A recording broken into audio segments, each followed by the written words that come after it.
विदुषी देश दीवानी बड़ी मर्दानी, विदुषी देश दीवानी मेरे वतन की सुकुमारियां बड़ी मर्दानी, विदुषी देश दीवानी मेरे वतन की सुकुमारियां बड़ी मर्दानी।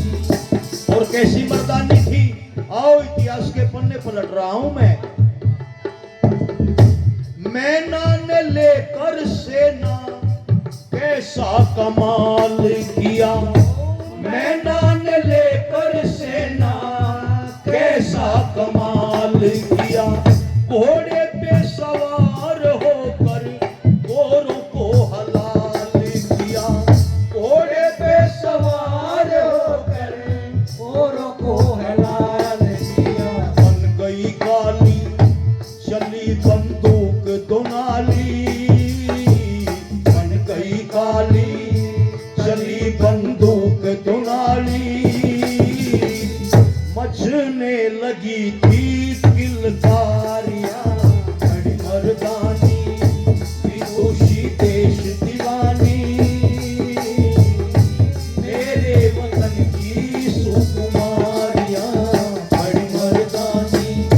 अच्छा बहनों, मैनावती का नाम सुना कभी? सुना होगा कई बहनों ने और कुछ लोगों ने भी सुना होगा। मैनावती 14 साल की बेटी भारत की इतनी बहादुर थी। किसकी बेटी थी वो? नाना साहब तांत्या टोपे का नाम सुना है ना आपने? नाना साहब की बेटी थी। पिताजी के पीछे अंग्रेज पुलिस लग गई, ये भागते हुए जंगल की तरफ चले गए और कानपुर के जंगल में जब ये देखा कि पिताजी को अंग्रेज पुलिस पकड़ लेगी तो खुद घोड़े पर सवार होकर दोनों हाथों में नंगी तलवार लेकर ये अपने पिता और अंग्रेजी पुलिस के बीच में आकर के खड़ी हो गई और अपने पिता को आवाज लगाई, पिताजी ये जंगल पार कर जाओ, आप गिरफ्तार हो गए तो आजादी की जंग अधूरी रह जाएगी, अंग्रेज पुलिस को मैं देख लूंगी। वो लोगों 14 अंग्रेज सिपाही थे और भारत की 14 साल की एक बेटी। क्या मुकाबला था, पर उसका पौरुष देखिएगा आप। घोड़े पर सवार, मुंह में घोड़े की लगाम, दोनों हाथों में नंगी तलवार और 2 घंटे तक लगातार अंग्रेज पुलिस से लोहा लेती रही और कईयों को तो मार दिया, सर काट दिए। लेकिन कहां तक लड़ती अकेली लड़की 14 सिपाहियों से अंग्रेज पुलिस के। आखिर में गिरफ्तार कर लिया, पकड़ लिया और एक पेड़ से बांध दिया। और पेड़ से बांध कर अंग्रेज पुलिस के जवानों ने पूछा, मैनावती बता तेरे पिताजी कहां हैं? लेकिन जुबान को जैसे ताला लगा दिया गया हो, होठों को जैसे सी दिया गया हो, यूं बोली, पता है पिताजी कहां गए हैं लेकिन बताऊंगी नहीं। जुबान खुलवाने के लिए क्या किया पुलिस ने? इसके चारों तरफ घास फूस लगाया, ईंधन लगाया और कहा अब हम तुझे जला देंगे, मार देंगे, अब तो बता दे कि कुछ भी करो लेकिन मैं नहीं बताऊंगी। ईंधन में आग लगा दी लोगों, ईंधन भभक उठा, ईंधन जल रहा है और जलती हुई आग से लड़की का कोमल बदन झुलस रहा है, खाल जल रही है, मांस जल रहा है, खून जल रहा है। लेकिन वो भारत माता की जय, इनकलाब जिंदाबाद, वंदे मातरम ये नारे बोलती हुई शहीद हो गई। लेकिन अपने पिताजी का पता नहीं बताया और बात यहीं पर खत्म नहीं होती, आगे सुनो।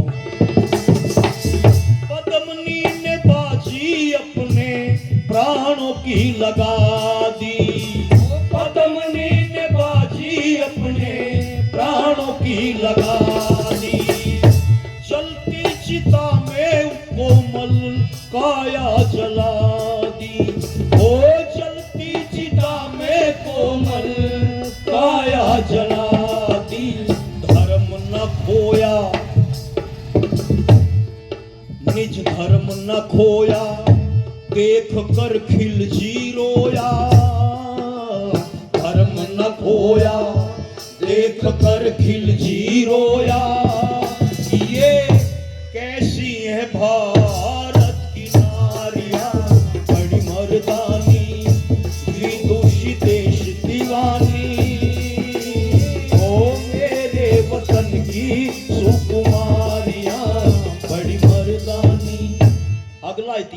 मेरी बात सुनो, बस समय के अंदर रहते हुए अपनी बात करूंगा मैं।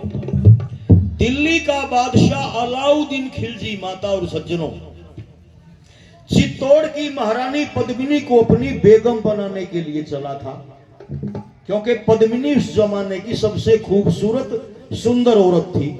चर्चे सुने थे अलाउद्दीन खिलजी ने। तो लाखों की तादाद में मुसलमानी फौज लेकर के चला अलाउद्दीन खिलजी, लेकिन खून बहाता हुआ, खुरेजी करता हुआ, मारता काटता लोगों को। जब चित्तौड़ के किले के दरवाजे पर पहुंचा तो क्या देखता है, एक नहीं बल्कि हजारों चिताएं एक साथ, हजारों, और हजारों नहीं बल्कि 14,000 चिताएं एक साथ जल रही थी चित्तौड़ के किले के दरवाजे पर। 14,000 चिताओं को देखकर आश्चर्य में पड़ गया अलाउद्दीन। और किले के दरवाजे पर एक 80 वर्ष की बूढ़ी माता बैठी हुई थी, वो भी रो रही थी। अलाउद्दीन खिलजी ने कहा, अम्मा ये क्या है जो मैं देख रहा हूं कि ये चित्तौड़ की सब रानियां जल करके सुहा हो गई है। क्यों हो गई? कि उनको पता चल गया था उनके पति रतन सिंह वगैरह आलसी और विलासी हो गए हैं, वो तेरी फौजों का मुकाबला नहीं कर पाएंगे। अपनी असमत को, अपनी इज्जत को तुमसे बचाने के लिए वो 14,000 देवियों के साथ में सुहा हो गई कि पद्मिनी